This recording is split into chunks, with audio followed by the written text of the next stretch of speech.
Hi, I am Dr. Umesh Bareja, Senior Consultant Ophthalmologist based in South Delhi.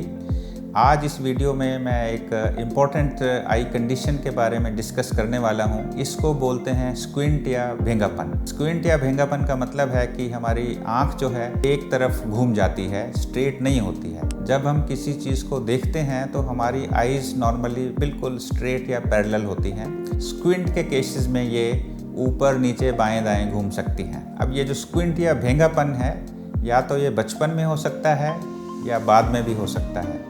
Most of the times ये बचपन में ही होता है और basically under the age of 5 years it can start.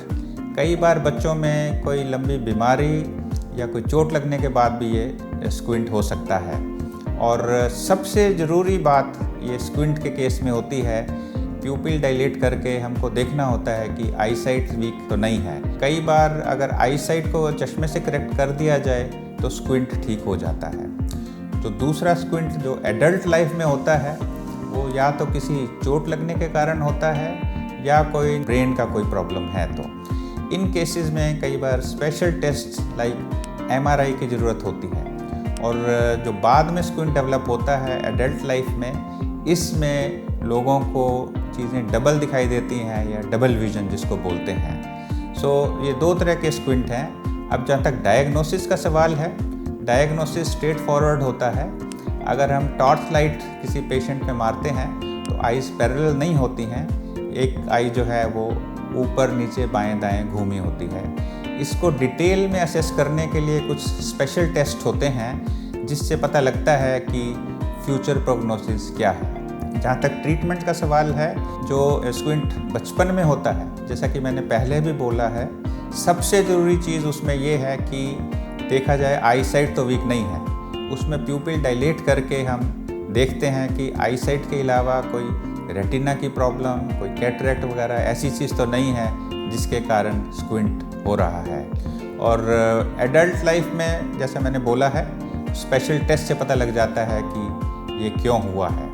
जहाँ तक treatment का सवाल है, जो बचपन में स्क्विंट होता है उसमें फर्स्ट स्टेप होता है आई साइट चेक करना।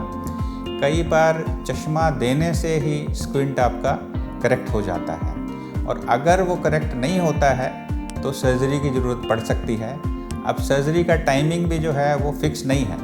अगर तो स्क्विंट बहुत ज़्यादा है तो surgery could be needed even under the age of 2 years, और अगर पूरा नहीं जाता है तो बाद में surgery after the age of 5 to 6 years possible है। जहाँ तक स्क्विंट जो एडल्ट्स में होता है, जो कि चोट लगने के कारण है, उसमें इमीडिएटली कुछ करने की ज़रूरत नहीं है।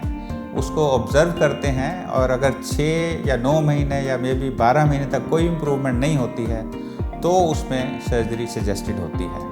सो टू कंक्लूड, स्क्विंट एक काफ़ी कॉमन सी कंडीशन है। इसके लिए जो सबसे इम्पॉर्टेंट चीज़ है वो हमको आई साइट असेस करके उसको ट्रीट करना है, ताकि बाद में आई जो है वो लेज़ी नहीं रह जाए। और जहाँ तक सर्जरी का है, सर्जरी की इंडिकेशन वो केस टू केस डिपेंड करती है। हर एक केस में सर्जरी की ज़रूरत नहीं है। और फाइनली जो बच्चों में स्क्विंट होता है, उसमें कई लोगों की धारणा है कि ये स्क्विंट अपने आप ठीक हो जाए। वो धारणा बिल्कुल गलत है। बच्चों को बिल्कुल अच्छी तरह आई साइट चेक करा के, प्रॉपर चश्मा लगवा के रेगुलरली देखते रहना चाहिए। अगर सर्जरी की ज़रूरत होगी तो उसके बाद डिसीजन लिया जाता है। Do you found this video to be informative? For such videos I will request you to subscribe to my channel and share it to the maximum extent possible. Thank you.